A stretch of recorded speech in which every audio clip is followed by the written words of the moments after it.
विक्रम ने मधु से कहा, तुम मुझे बहुत पसंद हो। तब मधु ने कहा, साहब साहब मुझ में आपने ऐसा क्या देखा? पता नहीं मधु, तुम्हें देखकर क्यों मेरा दिल धड़कने लग जाता है।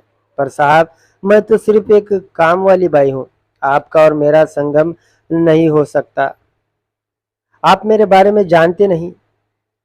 तुम्हें मालूम ही नहीं कि तुम कितनी खूबसूरत हो। मुझे तुम्हारी हालत देखकर बहुत ही तरस आता है कि कैसे तुम्हारे घर वालों ने तुम्हारी शादी एक ऐसे इंसान से कर दी जो तुम्हारे लायक ही नहीं है। अपने मालिक के ऐसे लफ्ज सुनकर मधु को बहुत ही दुख होता है। उसे ऐसा महसूस हो रहा था मालिक मेरे दर्द को समझ रहे हैं, क्योंकि मधु की हालत किसी से छुपी हुई नहीं थी। तभी मधु दुख भरे स्वर में बोली, हाँ साहब, आप सही कह रहे हैं। वो आदमी मेरे लायक ही नहीं था। मैंने तो उसे पहली बार देखकर नापसंद किया था। पर साहब, मैं तो मजबूर थी, क्योंकि मेरे पिताजी तो मेरे पैदा होने के बाद ही इस दुनिया से चल बसे थे। मेरे माँ ने मेरी परवरिश की, और मैं जब शादी के लायक हुई तो मेरी माँ ने इस नाकारा इंसान से मेरी शादी करवा दी। मधु अपने दिल का हाल बारी बारी से साहब को सुना रही थी, और मधु के साहब उसकी कहानी किसी ऑडियो बुक की तरह मन लगाकर सुन रहे थे। मधु ने कहा, साहब, मेरी माँ ने जो किया उसे उस समय सब ठीक लगा, पर उसे क्या मालूम था कि इंसान से मेरी शादी की गई है वो मेरे साथ इतना बुरा सलूक करेगा। साहब, मेरी इस हालत की जिम्मेदार मेरी माँ है। तब मधु के साहब ने उत्सुकता से पूछा, मधु, तुम्हारी उम्र के हिसाब से तुम्हारी शादी को 2 से 3 साल तो हुए होंगे, तो तुम्हें कोई संतान नहीं हुई? मेरा मतलब है, क्या तुम्हें बच्चे पसंद नहीं?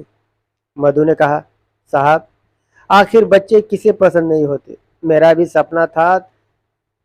तभी साहब ने बात को काटते हुए कहा, सपना था मतलब तुमने ही बच्चे नहीं होने दिए?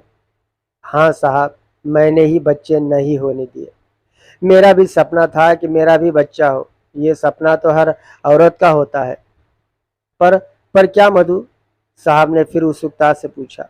तब मधु ने कहा, साहब, मेरा पति तो चाहता था हमारा एक बच्चा हो, पर साहब, मैं किसके भरोसे उस बच्चे को इस दुनिया में लाती, क्योंकि मुझे लगा कि वो बच्चा भी मेरी तरह जिल्लत भरी जिंदगी जिएगा।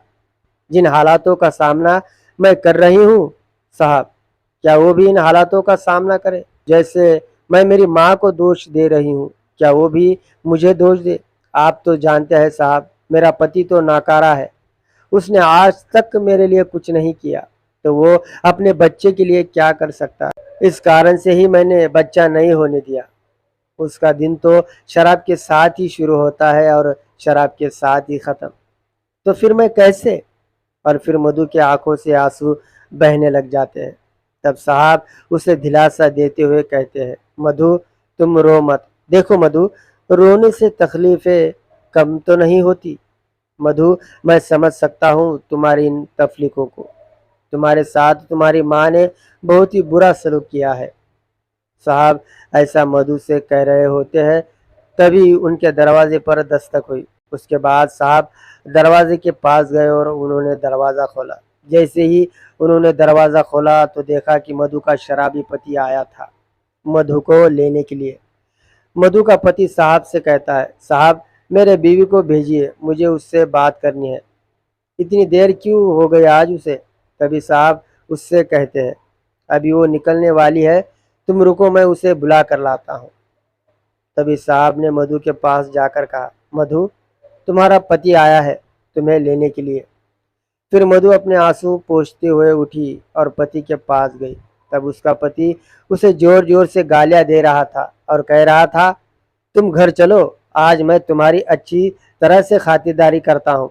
और फिर वो और भी जोर जोर से मधु के ऊपर चिल्लाने लग जाता है। मधु उसके साथ झगड़ा शुरू कर देती है।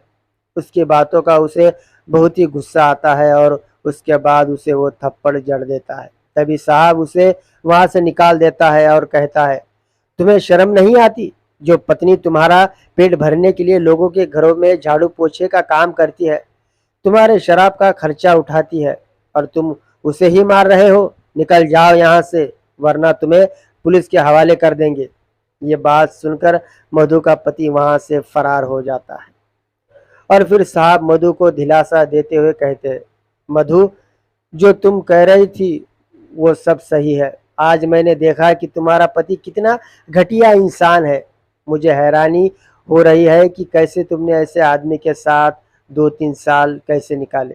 मुझे इसी बात का दुख होता है। तब साहब मधु को अपने बाहों में भरते हुए कहते हैं, मधु, तुम्हें फ़िक्र करने की ज़रूरत नहीं, मैं हूँ तुम्हारे साथ। दोस्तों, आशा करता हूँ आज की ये मेरी आपको दुःख भरी कहानी बहुत पसंद आई होगी। दोस्तों, अगर ये कहानी आपको पसंद आए तो प्लीज़ मेरे इस वीडियो को लाइक और मेरे चैनल को सब्सक्राइब ज़रूर कीजिए। धन्यवाद।